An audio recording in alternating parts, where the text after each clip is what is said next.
Yan po ma'am, nagbigay na ako ng reward. I'm sure, maging yung kaibigan niya siguro, barkada, tropa niya, ibebenta siya. Kaya na, mga trops, 500,000 pesos, marami-rami din mabibili niyan. Lalo magpapasko ngayon, ibenta niyo na. Yung sinasabi, ibenta niyo ng buhay. Ito, literal, ibenta niyo ng buhay sa mga otoridad nang sa gayon, makatulong na kayo, di ba? Na makapag-solve ng case, makapagbigay ng hustisya, nagkapera pa kayo. Isipin niyo lang mga trops, hindi magpantay. Ilang mga inumin ang pwede mabili niyan. Di ba? Pwede inumin tubig, soft drinks. Marami mabibili yan. Marami, yung 500,000. Kasi dati nagbigay din ako ng reward. Opo. Ilang beses ako nagbigay ng reward dito, tuwing nagbibigay ako ng reward, nasusolve. 500,000 pesos, makapagtuturo hanggang sa masampa ng kaso, itong si Jepoy magpantay at maikanta niya yung primary suspect, yung mastermind. Ayun, 500,000. Sige po ma'am, ganun po muna tayo ha. Salamat. At kung ano po may tulong ko po sa inyo, Nay, Tay, Ma'am, andito lang po kami.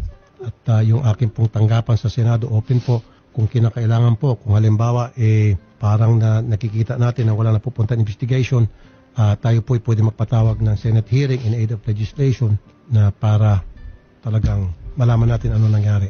Opo. Salamat po, sir. Yes, Ma'am. Salamat po, sir. po. Maraming salamat po, sir. Opo.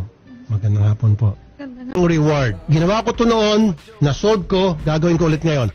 Magbibigay po ako ng 500,000 pesos reward sa makapagtuturo sa kinaroroonan ni Jeffrey Jepoy Magpantay.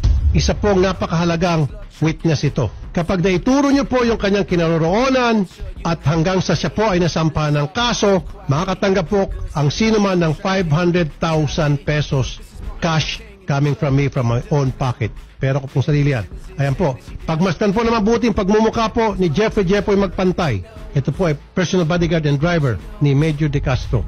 Siya raw po, ayon sa testigo, kasama sa nagbitbit sa katawan kay Miss Catherine Camilon papunta sa isang red CRV Honda at nagtatago na ngayon.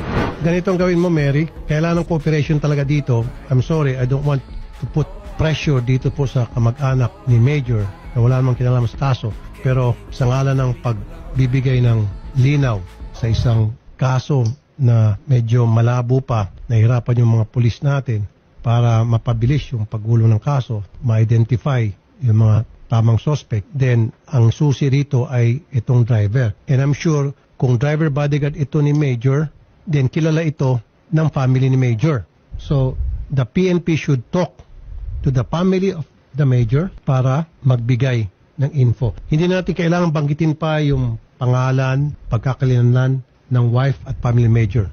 Pero dapat mag-cooperate din yung family ni Major dito sa ginagawang investigasyon. At anong cooperation kailangan?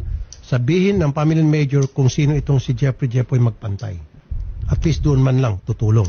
Now, kung sumuka rito, Jeffrey Magpantay, tulad ng ginagawa ko, I'll protect you. I'll make sure na walang mangyari sa'yo at bahala sa korte. Yun yung pangako ko.